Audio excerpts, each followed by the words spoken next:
எத்தன side dish இருந்தாலும், இந்த சிக்கன் லவர்ஸ்லாம் இருந்தீங்கன்னா, மறக்காம இந்த வீடியோக்கு ஒரு லைக் குடுத்துருங்க. நல்லா சப்பாத்தி, பரோட்டாக்குலாம் நல்லா காரசாரமா மிளகு தூக்கலா போட்ட ஒரு சிக்கன் கிரேவி. இந்த கிரேவியோட நல்லா ஊற வச்சு சப்பாத்தி, பரோட்டாவ கலந்து அடிச்சீங்கன்னா, செம்ம டேஸ்ட்டா இருக்குங்க. ஸோ கண்டிப்பா ட்ரை பண்ணுங்க. செய்யலாமா?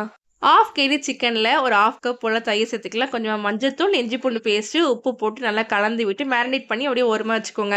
இப்போ கடாயில கொஞ்சமா நல்லெண்ணெய், அதில சோம்பு, பட்டை, லவங்கம், ஏலக்காய் எல்லாமே சேர்த்துக்கோங்க. ஒரு 3 பொடிசா கட் பண்ணியிருக்க வெங்காயம் நல்லா வதங்கின பிறகு, 1 ஸ்பூன் போல இஞ்சி பூண்டு பேஸ்ட்டு, 3 தக்காளி சேர்த்து நல்லா குழைய வதக்கி 3 ஸ்பூன் வீட்டு குழம்பு மிளகாய் தூள், மிளகுத்தூள், சீரகத்தூள், கரம் மசாலா, மல்லித்தூள், காஷ்மீரி மிளகாய் தூள் சேர்த்து நல்லா கலந்து விட்டுருங்க. இப்போ இது கூடவே நம்ம மேரினேட் பண்ணி வச்சிருக்க சிக்கனையுமே இதில சேர்த்துக்கலாம்.